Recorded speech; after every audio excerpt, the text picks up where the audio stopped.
차덕후와 함께하는 티 히스토리. 네, 여러분 안녕하세요. 오랜만에 돌아온 티 히스토리입니다. 저번 시간에는 3가지 설화를 통해서 중국에서 차가 어떻게 시작되었는지, 또 차를 약용으로 시작해서 어떻게 이렇게 마시는 음료로서 발전해 나오게 됐는지 그 역사를 살펴봤는데요.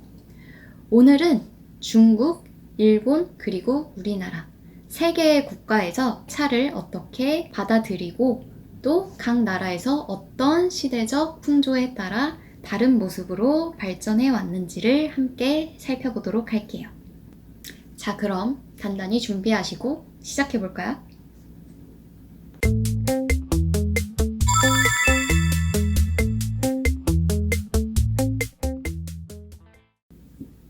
먼저 중국은 당나라 때 차 문화가 발전하고 송나라 때 성행했다라는 말이 있을 정도로 당나라를 기점으로 차 문화가 자리를 잡기 시작해서 송나라 때 가장 그 정점을 이루게 됩니다.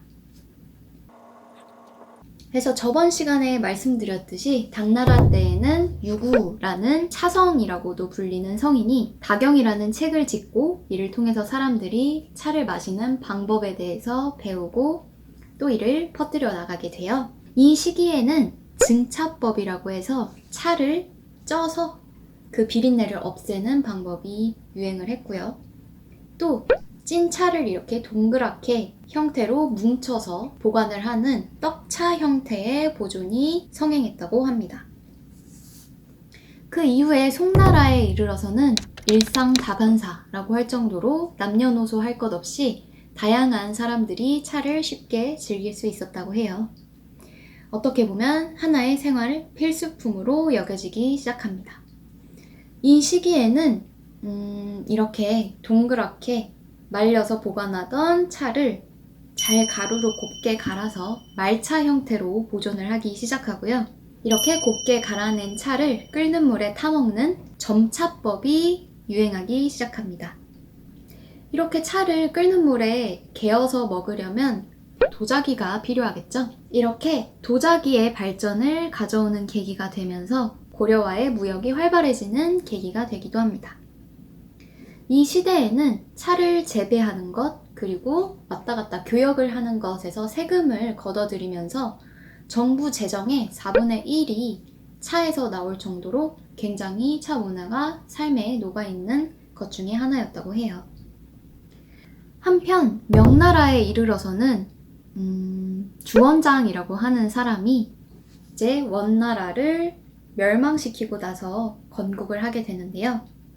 이 시기에 이렇게 복잡한 차를 만드는 과정이 차를 사치품으로 만든다라고 여겨서 엽차, 즉 잎사귀 형태의 차를 마실 수 있도록 이를 가공하는 초청 기술이 발달하게 됩니다. 이 초청 기술이라는 것은 말 그대로 찻잎을 따서 그냥 덮어내는 거예요. 이를 통해서 더 차를 가공하는 방법이 굉장히 단순화되게 되고요. 이렇게 가공한 찻잎을, 엽차를 물에 불려서 마시는 오늘날의 차 마시는 법, 포다법이 드디어 시작되게 됩니다. 이 시기에 당연히 우리나라와 중국 역시 긴밀한 교류를 이루고 있었고요. 이러한 엽차의 발달은 우리나라에도 영향을 미치는 계기가 됩니다. 자, 그럼 한번 우리나라에서는 차가 어떻게 들어오고 또 어떤 모습으로 발전해 나갔는지 한번 살펴볼까요?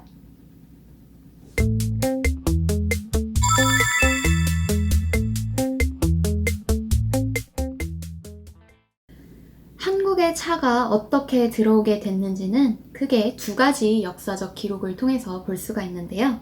첫 번째는 바로 삼국사기입니다. 삼국사기에 따르면 선덕왕 때 이미 차를 마시고 있었으나 흥덕왕 3년 사신 대렴이라는 사람이 차 종자를 가져와서 지리산 부근에 심었다. 그래서 우리나라 최초의 시베지인 하동과 구례에 차밭이 생기게 되고요. 실제로 그 시베지들의 방문을 해보면 이런 추원비를 발견할 수 있다고 하네요.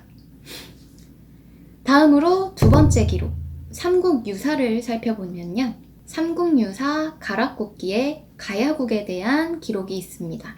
가야국의 왕 김수로의 부인 허왕옥은 아유타라는 인도의 나라에서 온 공주였는데요. 이 공주가 우리나라로 시집을 오게 되면서 인도의 대엽종, 잎사귀가 굉장히 큰 찻잎종을 가지고 들어왔다고 해요. 이를 김해에 심게 해서 실제로 요즘에도 김해에서는 인도의 그 잎사귀가 큰 찻잎이 재배되어지고 있다고 합니다. 한편 이렇게 삼국시대에 들어온 찻잎은 우리나라에선 고려시대에 굉장히 크게 발전하게 되는데요. 아무래도 중국의 승려들이 유학을 가서 당나라 혹은 송나라의 문화를 계속해서 받아오고 교류를 하는 것이 일상화되다 보니 우리나라에서는 불교 문화와 차 문화가 굉장히 밀접한 연관을 가지고 성행을 하게 돼요. 또한 중국과 지속적으로 교류를 해왔기 때문에 엽차도 우리나라에 들어오면서 조금 더 편한 가공 방법과 함께 다양한 계층의 사람들이 편하게 즐기는 모습으로 발전을 해왔습니다. 다만 조선시대에 이르러서는 다들 많이 들어보셨을 숭유업불, 즉 유교를 숭상하고 불교를 억압하는 사상이 널리 퍼지게 돼요. 이를 통해서 불교 문화와 함께 발전해왔던 차 문화는 우리나라에서는 다소 쇠퇴하게 됩니다. 이후에는 일부 사찰이나 사대부 중심으로 차 문화가 이어져 왔고요. 아무래도 중국이나 일본과 비교했을 때는 일상 속에서 차 문화가 자리 잡는 데에는 조금 어려움을 겪게 됩니다. 자, 다음으로는 일본에서는 그럼 과연 어떤 모습으로 차가 들어오고 발전했을지 한번 살펴볼까요?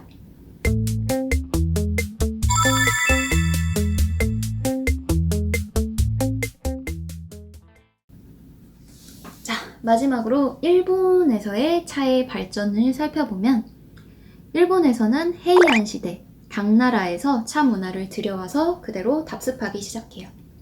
다만 이러한 차를 마시는 법, 즉 음답법이 전국적으로 퍼지는 데에는 실패하고요.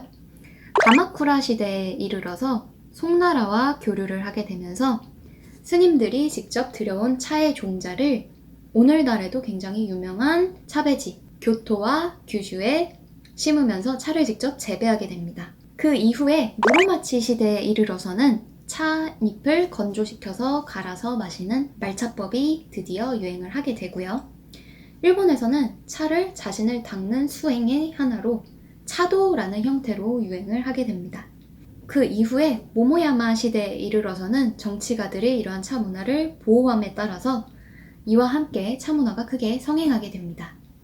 특히 센 리큐라는 사람이 사규 칠칙이라고 하는 다도법이 완성되게 됩니다. 재밌는 것은 이후 에도 시대인데요. 일본은 에도 시대에는 약 200여 년간 다른 나라와의 교류를 막는 쇄국 정책을 펴게 돼요. 따라서 이 시기에는 당연히 일본은 중국과도 교류를 할 수가 없었겠죠. 이에 따라서 중국과 우리나라는 엽차 문화가 발달을 함과 반대로 일본은 계속해서 말차 중심으로 차 문화가 발전하게 됩니다. 이는 오늘날에도 일본이 굉장히 고품질의 말차 그리고 다도를 가지게 되는 데에 큰 영향을 미쳤다고 볼 수 있겠습니다.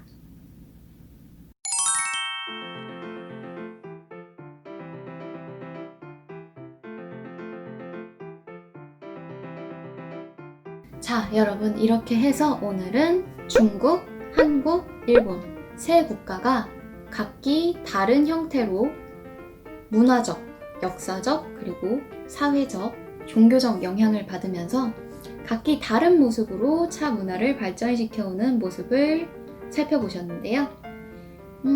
여러분도 한번 오늘 집에서 곰곰이 내가 알고 있는 각 나라의 차 즐기는 모습이 어디에서 왔을까 한번 궁금해하면서 살펴보시는 건 어떨까요? 오늘도 이렇게 이지티룸 찾아와 주셔서 정말 감사합니다. 저는 다음에 또 재미있는 이야기와 함께 찾아오도록 할게요. 안녕.